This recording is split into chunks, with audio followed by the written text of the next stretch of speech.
నమస్తే welcome to BRK news special in depth నేను చక్కర్ల ఝాన్సీ బీసీలకు 42% రిజర్వేషన్ స్థానిక సంస్థల ఎన్నికలు తెలంగాణలో ప్రస్తుతం ఈ రెండు రచ్చకెక్కిన అంశాలు ఈ నేపథ్యంలో హైకోర్టు మరో కీలక కామెంట్ స్థానిక ఎన్నికలు నిర్వహించుకోవద్దని మరి రాష్ట్ర ప్రభుత్వం ఎన్నికలకు పోతుందా ఇచ్చిన మాట కోసం పోరాడుతుందా ఇచ్చిన మాట నిలబెట్టుకోవాలంటే 42% బిల్లు 9వ షెడ్యూల్లో చేర్చాలి అదొక్కటే దారంటున్నారు విశ్లేషకులు 9వ షెడ్యూల్ చేర్చాలంటే కేంద్ర ప్రభుత్వం ఆమోదించాలి అది జరగాలంటే 46% పైగా ఉన్న బీసీలను ప్రాతిపదికన తీసుకొని మరి 42% రిజర్వేషన్లు కల్పించాలంటూ బీజేపీ వాదిస్తోంది కాంగ్రెస్ ప్రభుత్వం తీసుకున్న నిర్ణయం వల్ల హిందూ బీసీలు నష్టపోతున్నారు అన్నది బీజేపీ ఆవేదన మైనారిటీ వర్గానికి చెందిన వారు సడన్ గా బీసీ సామాజిక వర్గానికి ఎలా వచ్చారంటూ మండిపడుతున్నారు తాము మతపరమైన రిజర్వేషన్లకు వ్యతిరేకమంటున్నారు హైకోర్టు వాదనలు హైకోర్టు స్టే హైకోర్టు ఇచ్చిన క్లారిటీతో రాష్ట్ర ప్రభుత్వం ఇప్పుడు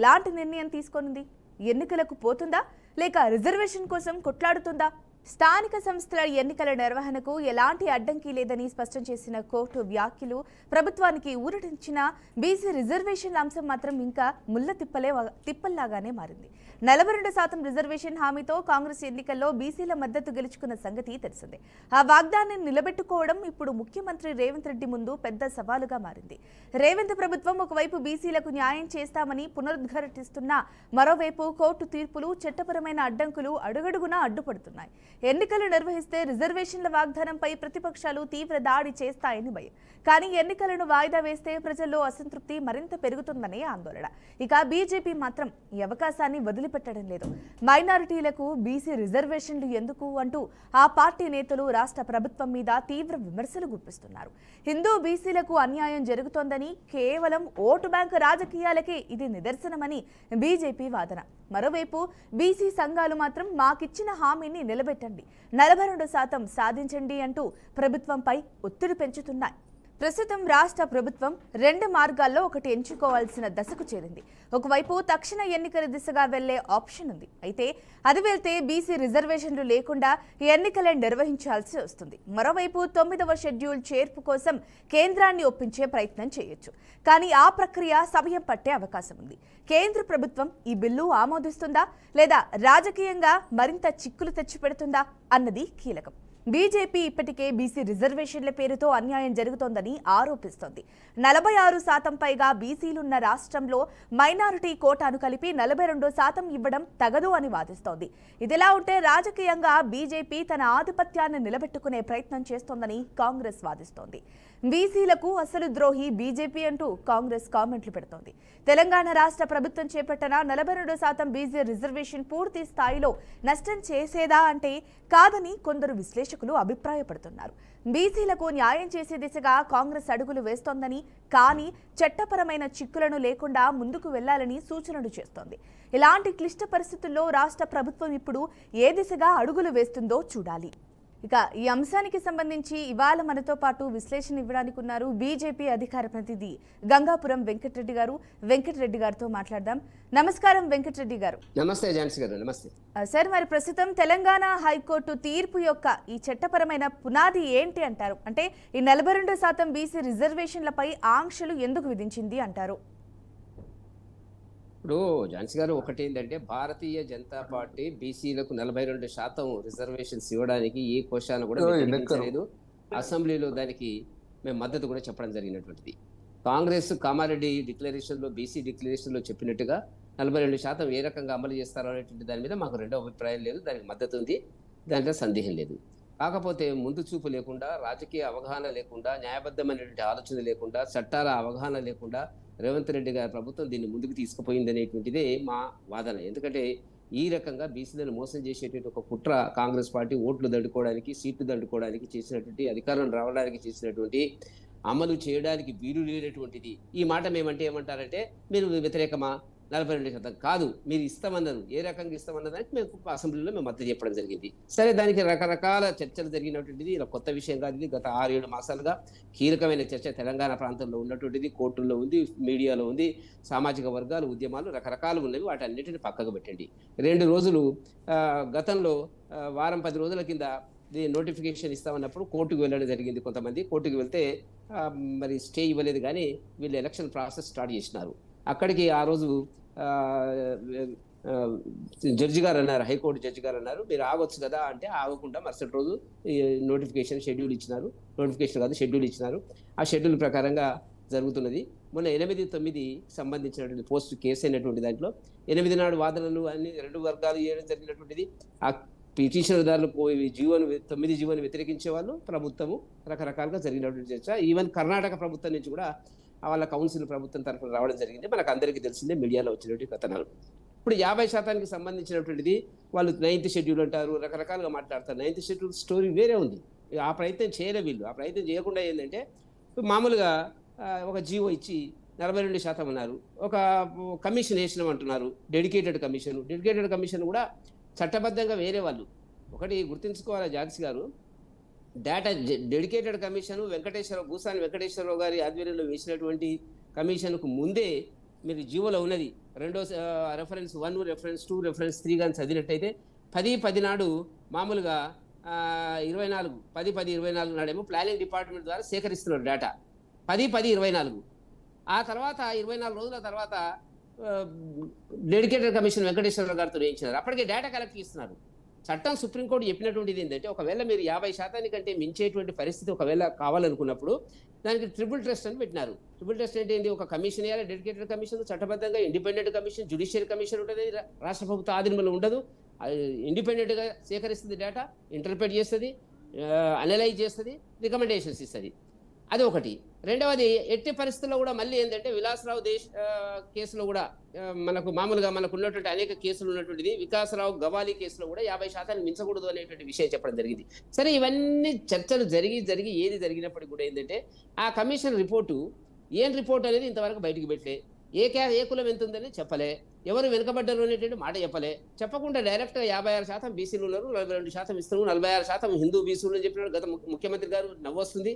10% ఏమో ముస్లిం అనేటువంటి కొత్త నిర్వచనం ఇవ్వడం జరిగినటువంటిది. మతపరమైన రిజర్వేషన్లు దీంట్లో తీసుకురావడానికి ప్రయత్నం చేసినటువంటిది. అంబేద్కర్ గారి రాజ్యాంగంలో మతపరమైన రిజర్వేషన్లకు అవకాశం లేదు అనేటువంటి స్పష్టంగా తెలుసు. అక్కడక్కడ ముస్లింలకు ఇచ్చినారు, మీరు ఇచ్చినారు, మీ గుజరాత్లో ఇచ్చినారు, ఉత్తరప్రదేశ్ ఇచ్చినారు. కేసు వేరండి. ఇక్కడ తెలంగాణలో రెడ్డీస్ ఉన్నారు, అగ్రకులాలు రిజర్వేషన్కి రారు. కర్ణాటకలో అయితే రెడ్డీలు 90% రెడ్డిలు బీసీల కింద వస్తారు. రెడ్డి ఉన్నంత మాత్రం చేత కాదు కదా, దాని పూర్తి వివరాలు సేకరించాలా, చెప్పాలా. మీరు జీవోలో మొన్న కోర్టులో జీవో దగ్గరికి వెళ్ళాను. కోర్టులో వచ్చినటువంటిది ఏంటంటే అభిషేక్ సింఘ్వి గారిని తెచ్చి కీలకమైనటువంటి నాయకుని మన లీగల్ ఎక్స్పర్ట్ని తెచ్చి మాట్లాడితే ఆయన మాట్లాడింది ఏంటంటే డెడికేటెడ్ కమిషన్ అని హైకోర్టు అడిగింది. డెడికేటెడ్ కమిషన్ స్పష్టంగా లేదు. ఎందుకు లేదు అంటే దాని ఇంతవరకు రిపోర్టే లేదు. దాన్ని ఎవరు సేకరించినారు డేటా అంటే రాష్ట్ర ప్రభుత్వం సేకరించింది. రాష్ట్ర ప్రభుత్వం సేకరించడానికి డెడికేటెడ్ కమిషన్ ఎందుకండి? వీళ్ళకి ఐడియా లేదు. రేవంత్ రెడ్డి గారి ప్రభుత్వానికి రాజకీయ న్యాయపరమైనటువంటి అవగాహన లేదు. మొట్టమొదటిది బీసీ కమిషన్ నిరంజన్ గారితో సేకరించే ప్రయత్నం చేస్తే అప్పుడు ఆర్ కృష్ణ గారు కోర్టుకు వెళ్తే అప్పుడు అన్నారు మీరు సేకరించడానికి వీల్లేదు, ప్రభుత్వము కమిషన్ వేయాలి డెడికేటెడ్. అప్పుడు వేసినారు. అంటే వీళ్ళకి అంత రాజకీయ న్యాయపరమైనటువంటి అవగాహనలో ఎంత లోపంగా ఉన్నది అనేటువంటి సమస్యలే ఇవాళ ఏం చేసినారంటే న్యాయంగా బీసీలకు రావాల్సిన 42% అడ్డుపడ్డది, నిలువుగా వ్యతిరేకించినటువంటిది రేవంత్ రెడ్డి ప్రభుత్వం అనేటువంటి చాలా స్పష్టంగా కనపడుతున్నటువంటిది. మా మీద బురద చల్లడానికి ప్రయత్నం చేస్తున్నారు. ఇస్తామనేది వాళ్ళు, ప్రాసెస్ పెట్టింది వాళ్ళు. మరి అక్కడ కామారెడ్డిలో రాహుల్ గాంధీతోని సిద్ధరామయ్య గారు ముఖ్యమంత్రి ఎక్కడ కర్ణాటక అందరితో ప్రకటింపజేసింది వాళ్ళు. అది అమలు కాకపోతే మా మీద 8 మంది ఎంపీలు ఉన్నారు. మీరు పద్ధతిలో జరగలే. మేము కుక్కడిపల్లి ఇక్కడ ఉందని చెప్పినాం. వాళ్ళు ఏం చెప్తున్నారు? హైత్నగర్ వైపు తీసుకుపోయినారు. హైత్నగర్లో కుక్కడిపల్లి ఎక్కడ ఉంటుందండి? వీళ్ళు చేసినటువంటి తతంగం అంతా ఇదే, మోసం చేయడానికి. రేవంత్ రెడ్డి గారు మోసం చేసినటువంటి పరిస్థితుల వల్ల బీసీలు ఎదుర్కొంటున్న అనేక సమస్యలకు కారణం కాంగ్రెస్ ప్రభుత్వము. రెండవది ఏంటంటే మన అభిషేక్ సింగ్ గారు మాట్లాడిన దాంట్లో ఒకటి మేడం, జీవోను ఛాలెంజ్ చేసినారు పిటిషనర్స్ అన్నారు. జీవో అంటే 9, చట్టాన్ని ఛాలెంజ్ చేయలేదన్నారు. చట్టం అంటే ఏంది? ఈ అసెంబ్లీలో పాస్ అయినటువంటి బిల్లు 42% గవర్నర్ దగ్గర పెండింగ్ ఉంది. గవర్నర్ గారు సంతకం పెడితే చట్టం అవుతుంది, కాకపోతే బిల్లు ఉంటుంది. కాబట్టి అదొక కేసు. అంటే ఎంత వీక్ ఆర్గ్యుమెంట్స్ పెడుతున్నటువంటిది మనకు కనపడుతున్నటువంటిది. రెండవది ఎస్సీ ఎస్టీలకు సంబంధించి చట్టబద్ధత ఉంది. ఎస్సీ ఎస్టీలకు సంబంధించినటువంటి వాళ్ళ దామాషా పద్ధతి, జనాభా పెరిగినప్పుడు వాళ్ళకు పెంచే అవకాశం ఉంది. బీసీలకు చట్టంలో లేదు. మరి ఎస్సీ ఎస్టీకి వచ్చినప్పుడు 2011 ప్రాతిపదిక తీసుకుంటున్నారు జనాభా సేకరణ లెక్కలు. ఇక్కడికి వచ్చినప్పుడు 2024 తీసుకుంటున్నారు. ఇవన్నీ జడ్జెస్ అడిగినటువంటి మాటలు కదా. 50% మించింది కదా, ఎట్లా మీరు దీన్ని అధిగమిస్తారు అనే దానికి మేము రేపు చెప్తాం సమాధానం అని చెప్పి 9వ తారీఖు నాడు ఏం చెప్పినారు, ఏం చేసినారు. కాబట్టి ఇవన్నీ అంశాలను దృష్టిలో పెట్టుకొని రాష్ట్ర హైకోర్టు ఇచ్చినటువంటి తీర్పు అది. ఇదేమో హైకోర్టులు మనకు గౌరవిస్తాం, మనము సుప్రీంకోర్టులను గౌరవిస్తాం, ఏది ఎప్పటికున్నప్పుడు కూడా వాళ్ళు ఇచ్చినప్పుడు ఏంటంటే వికాసరావు గవాలి కేసులు 50% మించడానికి వీల్లేదని ఒకటి చెప్పినారు. రెండవది ఏం చెప్పినారు, రాత్రి ఇచ్చినటువంటి లేటుగా ఇచ్చినటువంటి జడ్జిమెంట్లు మనకు కనపడుతున్నటువంటి మీరు ఎన్నికలు పెట్టుకోవచ్చు, 50% మించకుండా ఎన్నికలు పెట్టుకోవచ్చు, మేము ఇంటర్ఫేర్ కాలేదు, ఎన్నికల్లో ఇంటర్ఫేర్ అవుతున్నారు మీరు కోర్టులో వాదించినారు వీళ్ళు, మేమేం ఇంటర్ఫేర్ కాలేదన్నారు. ఎక్కడ ఇంటర్ఫేర్ అయితే జోక్యం తీసుకుంటున్నాం మేము? కేవలం 9 జీవో మీద, 41 జీవో మీద, 42 జీవో మీద, దీని మీదనే మేము స్టే విధిస్తున్నాం తప్ప మామూలుగా మీరు ఎన్నికలు పెట్టుకోవచ్చు అనేటువంటిది కూడా క్లారిటీ ఇవ్వడం జరిగినటువంటిది ఇప్పుడు ఇది ఉన్నటువంటిది. కాబట్టి దీంట్లో కనపడుతున్నటువంటిది ఏంటంటే ముందు ఆలోచన లేకుండా రకరకాల విన్యాసాలు చేసి కాంగ్రెస్ పెద్ద డ్రామాలు చేసి మేమే ఛాంపియన్స్, బీసీలకు మేము చేసినంతగా ఎవరు చేయలేదనేటువంటి ఒక ఇష్యూను ముందుకు తీసుకొని పోయేటువంటి దానిలో బోర్ల పడ్డది, బీసీలకు అన్యాయం చేసింది అనేటువంటిది భారతీయ జనతా పార్టీ ఆరోపణ. ఓకే సార్, మరి స్థానిక సంస్థల ఎన్నికలపై మరి హైకోర్టు స్టే ఇవ్వడం జరిగింది, మరి క్లారిటీ ఎప్పుడు వస్తుంది అంటారు? మరి ఎన్నికలు జరుగుతాయంటారా, లేకపోతే దీనికి సంబంధించి ఇంకా పిటిషన్ వేస్తూ అది ఆలస్యం అయ్యే అవకాశం ఏదైనా ఉంది అంటారా? ఇప్పుడు ఒకటి మేడం ఝాన్సీ గారు, ఇప్పుడు హైకోర్టు రాత్రి ఇచ్చిన ఇన్స్ట్రక్షన్స్ ఏముందంటే మేము ఎన్నికలలో జోక్యం చేసుకోలేదు, మేము జోక్యం చేసుకునేది జీవో 9, మేము జోక్యం చేసుకునేది జీవో 41, 42 ఎన్నికల ప్రక్రియలో మేము జోక్యం చేసుకోలే. వీళ్ళు ఆరోపిస్తున్నారు గవర్నమెంట్, సింఘీ గారు గవర్నమెంట్ అడ్వకేట్ జనరల్ గారు కోర్టులో 8వ తేదీ నాడు ఏమన్నారంటే మీరు స్టే ఇవ్వకండి, మీరు జోక్యం చేసుకుంటున్నారు, మేము ఆల్రెడీ నోటిఫికేషన్ ఇష్యూ చేసినాము, నోటిఫికేషన్ ఇష్యూ చేసిన తర్వాత ప్రభుత్వం ఆటోమేటిక్గా ఎన్నికలకు వెళ్తుంది, మీరు కోర్టులు పరిధి లేదు అన్నారు. వాళ్ళు ఏమన్నారు, మేము ఎన్నికల పరిధిలోకి వ్యతిరేకించడం లేదు, మేము అంటున్నది ఏంటంటే 9 జీవో మీద స్టే ఇస్తున్నాము అని అంటున్నారు వాళ్ళు. కాబట్టి ఇప్పుడు క్లియర్ ఉంది. వెంకటరెడ్డి గారు సార్, వెంకటరెడ్డి గారు ఒక సెకండ్ మళ్ళీ కంటిన్యూ చేద్దరు. మరి ఈ అంశానికి సంబంధించి మీతో పాటు మరొక గెస్ట్ కూడా జాయిన్ అవుతున్నారు సార్, టీపీసీసీ జనరల్ సెక్రటరీ నాగ సీతారాం గారు. సీతారాం గారు నమస్కారం అండి. నమస్కారం సార్. నమస్కారం మేడం. వెంకటరెడ్డి గారు మాట్లాడింది మొత్తం ఇప్పుడు తెలంగాణ రాష్ట్ర ప్రజలందరూ వింటున్నారు. అసలు ముందు 50% కి మించి ఇవ్వకూడదనేగా మీ ఆలోచన. ఇప్పుడు మాట్లాడిన దానికి క్లుప్తంగా అర్థమైంది. సరే 9 జీవో 41 మీరు ఇప్పుడు మాట్లాడిన దాని ప్రకారం 9 జీవో 41, 42 తీసుకొచ్చింది గవర్నర్ గా. తెలంగాణ రాష్ట్ర ప్రభుత్వానికి ఉన్న గవర్నర్ కి రాష్ట్రపతికి ఉన్న, కేంద్రంలో ఉన్న రాష్ట్రపతి గారికి ఒప్పజెప్పినప్పుడు ఇవన్నీ మీకు తెలియదు అనేది మా ప్రశ్న కాంగ్రెస్ ప్రభుత్వం, కాంగ్రెస్ పార్టీ నుంచి. ఎందుకంటే గత 6 నెలల క్రితం గవర్నర్కి ఇచ్చాం కదా, గవర్నర్కి ఇచ్చినప్పుడు ఎందుకు ఆమోదం చేయించలేదు, ఇది ఎందుకు అమలు కాదు అని ఎందుకు చెప్పలేదు అనేది ఒకటి. ప్లస్ కామారెడ్డిలో రాహుల్ గాంధీ గారు మాట ఇచ్చిన దాని ప్రకారం కాంగ్రెస్ పార్టీ సిన్స్ ఈ రోజు వరకు కూడా 42% ఇవ్వడానికి సిద్ధంగా ఉన్నది. మా టీపీసీసీ అధ్యక్షులు మహేష్ కుమార్ గౌడ్ గారు, మా ముఖ్యమంత్రి రేవంత్ రెడ్డి గారు కూడా క్లియర్ గా చెప్పారు. 42% ఇచ్చిన తర్వాతనే మేము ఎలక్షన్లకు పోతాం అనేది క్లియర్ గా చెప్తున్నారు కదా, నిన్న కూడా చెప్పారు కదా. మీరు దీన్ని ఏంటంటే ఒక బూచిలాగా ఎలాగైనా కాంగ్రెస్ పార్టీకి క్రెడిబిలిటీ దక్కిద్దని కావాలని మీరు చేయటం.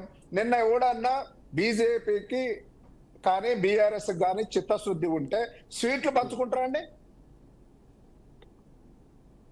బీసీలకి ఎక్కడ హక్కులు వస్తాయి, ఎక్కడ ముందుకు పోతారని దూరంలో ఉంటామే కానీ. మా ప్రెసిడెంట్ పంచుకున్నాడా?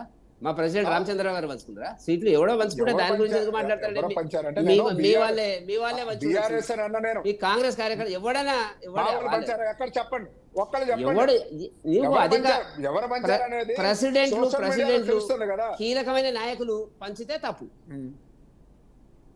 నేను పంచితే తప్పు అధికారం. ఇప్పుడు వెంకటరెడ్డి గారు మీరు చెప్పినట్టు చిత్తశుద్ధి లేని ఇన్ని రోజులు మేము పోరాడుకుంటూ వస్తున్నామా? గవర్నర్ గారి దగ్గర పెట్టినామా, రాష్ట్రపతి గారి దగ్గర తీసుకెళ్లి పెట్టి ఢిల్లీలో కూడా మా వాణి వినిపించాం కదా, ఢిల్లీలో కూడా అక్కడ ధర్నా చేశాం కదా, ఎందుకు ఇవ్వరు బీసీలకి అని. చట్టబద్ధంగానే కదా మేము పోరాడేది ఇప్పటి వరకు కూడా. మీరు అనుకుంటే చట్టం హైకోర్టు ఇయరే కదా, మరి మీరు చట్టబద్ధంగా చేస్తామంటే హైకోర్టులో అడగాలి కదా. అడిగితే ఏం చెప్పారో మీకు చెప్పారు కదా. మీరు పెద్ద పెద్ద లాయర్లను గంటకు 25 లక్షలు తీసుకునేటువంటి లాయర్లను తెచ్చి మీరు పెట్టినారు కదా, ఏమైంది మరి? హలో హలో వినిపిస్తోంది సార్, మాట్లాడండి.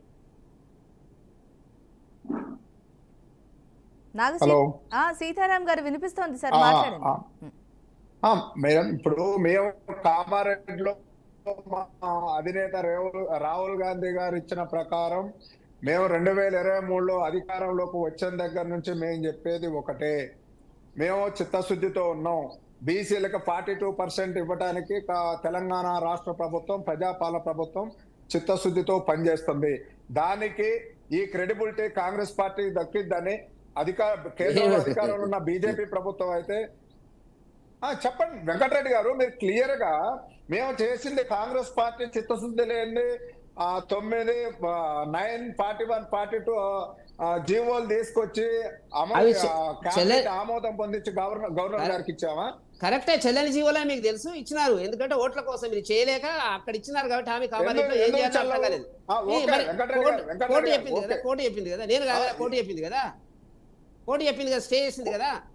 కోర్టుకి ఎందుకు పోయారు? కోర్టు ఎవరు పోయినారు కదా, ఇది జరిగింది అనేది ఆలోచించి పోకుండా ఉండాలి కదా. కోర్టుకి ఎవడైనా పోతాడు, నువ్వు పోతావు, నేను పోతాం, ఎల్లయ్య మల్లయ్య పుల్లయ్య ఎవడు పోతాడు, ఎవరిని ఆపుతారండి? కోర్టు ప్రజాస్వామ్యంలో రాజ్యాంగ నాకు కాదు పోయినాడు. మాధవరెడ్డి ఫోటోలు మీ రేవంత్ రెడ్డి దగ్గర ఉన్నాయి, ఇద్దరు కలిసి ఫోటోలు సోషల్ మీడియాలో ఇద్దరు కలిసి ఫోటోలు దిగిండ్రు. ఆయన అడుగు, రేవంత్ రెడ్డిని అడుగు, మాధవరెడ్డి ఎవరైతే అండి ఇప్పుడు ఇంకా అనగదొక్కి ఇంకా ఇది చేయాలా? మీకు పద్ధతి తెలియదు, ఎట్లా తీసుకుపోవాలా అనేది. ఇప్పుడు అనగదొక్కడం ఏంది అక్కడ? మాటలు ఎందుకు? అనగదొక్కరు. ఒక వెంకటరెడ్డి గారు అంటే చిన్న క్వశ్చన్, వెంకటరెడ్డి గారు మీకు ఎట్లా తీసుకుపోవాలనేది మాకు తెలియదు అన్నప్పుడు మీ గవర్నర్ గారికి ఇచ్చాం కదా, పోనీ రాష్ట్రపతి గారికి ఇచ్చినాం కదా, అప్పుడే చెప్పొచ్చు కదా, అట్లా కాదు ఇట్లా అని చెప్పొచ్చు కదా. మీరు రాష్ట్రపతి గవర్నర్ తో మీకెంత సంబంధం? మాకంత సంబంధం ఉంటుంది. పార్టీగా మాకెందుకు ఉంటుందండి? మీరు ఏం చేసినారు మరి? గవర్నర్ మామి అని ఉండదు. మీరు రేవంత్ రెడ్డి గారు గవర్నర్ దగ్గరికి వెళ్ళి ఏమైంది అని అడగొచ్చు కదా, రాష్ట్రపతి దగ్గరికి వెళ్ళి ఏమైంది అడగొచ్చు కదా, ప్రధానమంత్రి గారి దగ్గరికి ఏమైంది అడగొచ్చు కదా. ఢిల్లీకి 50 సార్లు ఎవరు చెప్పలేదు. రాష్ట్రపతి గారి దగ్గరకు అడిగాము, ఏం చెప్పారు? అడగడం కాదు, ఢిల్లీలోనే జంతర్ మంతర్ దగ్గరే చేసినామండి. జంతర్ మంతర్ దగ్గర ధర్నా మీరు చేసుకుంటే మీరు రాహుల్ గాంధీ రాలేదు, మీ ధర్నాకి రాహుల్ గాంధీ గారు రాలేదు, సోనియా గాంధీ రాలేదు, చివరికి వేణుగోపాల్ గారు రాలేదు, ఖర్గే గారు రాలేదు. మీ ధర్నాకి ఎక్కడొచ్చారు? మీరు ఎక్కడున్నారు ఆ రోజున? ఎక్కడొచ్చారు చెప్పండి. 100 మంది ఎంపీలు వచ్చిన మాట వాస్తవమే. నేను చెప్పిన నలుగురు రాలే అర్థమైపోయింది. రాహుల్ గాంధీ గారు రేవంత్ రెడ్డి గారు ఊరికే డ్రామాలు చేస్తున్నాడు దీని మీద అర్థమైపోయింది. రాకుండా మేమెందుకు ఆఫ్ చేస్తాం? కోర్టు ఆఫ్ చేసింది. కోర్టు ఆఫ్ చేసింది. కోర్టును అడగండి. కోర్టులో అభిషేక్ సింఘ్వికి మీరు ఎన్ని లక్షల రూపాయలు ఇచ్చి తీసుకొచ్చి పెట్టింది కదా, అడిగింది కదా, పెద్ద లాయర్ కదా, ఢిల్లీకి వెళ్ళి వర్చువల్. మరి ఎందుకైంది అడగండి.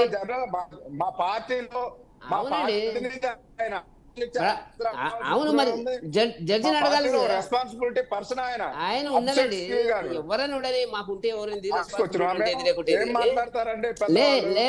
మీరు కోర్టులో అడిగితే కోర్టు చెప్పింది కదా, మాకేం సంబంధం అది? మీకు మేము మొదలు నుంచి చెప్తున్నాము, మీరు తప్పుడు పద్ధతిలో వెళ్తున్నారు అని చెప్పినాము, వినిపించుకోలే. ఇవాళ ఇరుక్కున్నారు. కర్ణాటకలో ఏం జరిగింది? కర్ణాటకలో 400 కోట్లు ఖర్చు పెట్టి పెండింగ్ లో ఉన్నది. మీ రాష్ట్రాల్లో ఏం ఇరుక్కోలేదు. తప్పనిసరిగా 42% నిలబడేది చెప్పి సరే, మంచిదే ఇవ్వండి, దానికి మాకు అభ్యంతరం లేదు. మంచిదే, సంతోషము. మీరు బీసీలకు 47% ఇస్తే సంతోషిస్తాము, మేము కూడా ఇస్తాము. మేము మీరు 47 ఇస్తే మేము 45 ఇస్తాము పార్టీ పరంగా. అది వేరే సంగతి. మా రామచంద్రరావు గారు చెప్పారు, మీరు 42 అన్నారు కదా, మా అధ్యక్షుడు 45% ఇస్తా ఉన్నాడు. దాంట్లో ఏం సందేహం లేదు. చెప్పండి. రైట్ వెంకటరెడ్డి గారు, నాగసీతారాం గారు, ఈ అంశానికి సంబంధించి ఈ రోజు చాలా అంటే మీ విశ్లేషణ అయితే అందిస్తూ ఉన్నారు సార్. ఇప్పుడు సమయం మించిపోయింది కాబట్టి మరొక రోజు ఈ అంశానికి సంబంధించి ఇంకా క్షుణ్ణంగా మాట్లాడుకుందాం సార్. బట్ ఈ రోజు చక్కటి విశ్లేషణ అందించారు సార్, ధన్యవాదాలు. మరి చూద్దాం, మొత్తంగా ఎన్నికల రిజర్వేషన్కు సంబంధించి ఇలాగే వెళతారా, లేకపోతే బిల్లును షెడ్యూల్ 9లో చేర్చి మరి ముందుకు తీసుకెళ్తారా అనేది వేచి చూద్దాం. ఇది వాటి స్పెషల్ డెప్త్. చూస్తూనే ఉండండి BRK న్యూస్ తెలుగు సత్తా.